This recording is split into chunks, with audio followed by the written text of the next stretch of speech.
Hi guys, welcome அவர் Vicky Moni channel. இன்றைக்கி என்னென்னா இட்லி மாவு அரைக்கிற வீடியோ தான். சில பேருக்கு வந்து மெஷர்மெண்ட் தெரியாது, சில பேர் வந்து தோராயமாக அரைச்சி ஏதோ பண்ணிருவாங்க. அதனால தான் இன்றைக்கி இந்த வீடியோ போடுறேன். நான் எப்படி அரைக்கிறேன் அப்படின்ட்டு இந்த வீடியோ வந்து ஃபுல் வீடியோ வந்து பாருங்கள், அப்போ தான் புரியும். இட்லி எப்படி சூப்பராக வந்திருக்குன்னு உங்களுக்கு அட்டாச் பண்ணியிருக்கேன், அதையும் பாருங்கள். எப்பயுமே வந்து இது வந்து நிலத்தில் விளைஞ்ச உளுந்து தான். எப்பயுமே நாங்கள் வீட்டில் வந்து ஸ்டோர் பண்ணி வச்சுப்போம்.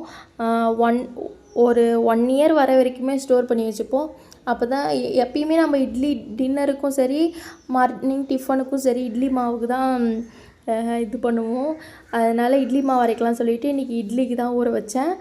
இன்றைக்கி என்னென்னா அரிசி ஃபஸ்ட் ரவுண்டு அரைச்சிட்டு அதுக்கப்புறம் உளுந்து போட்டேன். இது கூட என்ன ஆட் பண்ணுவேன்னா 2 ஸ்பூன் அளவு வெந்தயம் ஆட் பண்ணுவேன்.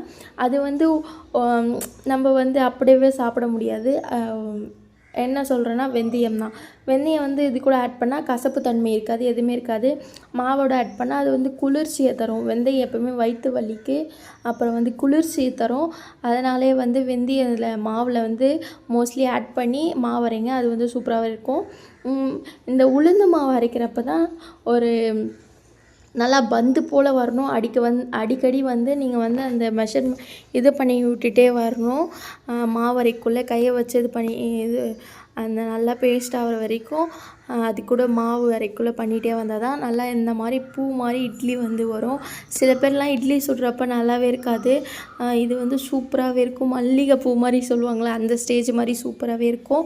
அப்புறம் வந்து இந்த கடலை பீனட் சட்னி தான் இதுக்கு காம்பினேஷன் சூப்பராக இருக்கும். எங்கள் வீட்டில் அடிக்கடி பீனட் சட்னி பண்ணுவோம். இது வந்து எங்கள் நிலத்திலே விளைஞ்ச பீனட்டு. நான் வந்து எப்படி எடுத்துக்கிறேன்னா 2 பல் பூண்டு, ஒரு துண்டு இஞ்சி, அப்புறம் ஒரு துண்டு புளி, அப்புறம் பீனட், 2 காஞ்ச மிளகா, லைட்டாக சால்ட்டு போட்டு நல்லா பேஸ்ட்டாக அரைச்சிக்கிறேன். சில பேர் வந்து கெட்டி சட்னி சாப்பிடுவீங்க, அதுவும் இதுக்கு சூப்பராக இருக்கும். அதில் அம்மியில் அடித்தா அது சூப்பராக இருக்கும். நான் வந்து மிக்சியில் அரைத்தனால தண்ணி சட்னி மாதிரி சூப்பராக வச்சுட்டேன். எனக்கு இந்த தண்ணி சட்னி வந்து தாளித்து கொடுத்தாங்கன்னா சூப்பராக இருக்கும். இந்த அம்மா வந்து அடிக்கடி செய்வாங்க. இந்த பீனட் சட்னி வந்து கஞ்சிக்கு நல்லா கெட்டியாக அரைச்சி சாப்பிடுவாங்க. இந்த வீடியோ பிடிச்சிருந்தால் லைக் பண்ணுங்கள், ஷேர் பண்ணுங்கள். விக்கி மோனி சேனலை சப்ஸ்கிரைப் பண்ணுங்கள். மாவு மெஷர்மெண்ட் வேணுன்னா ஒயிட் கலர் ஹார்ட்டினை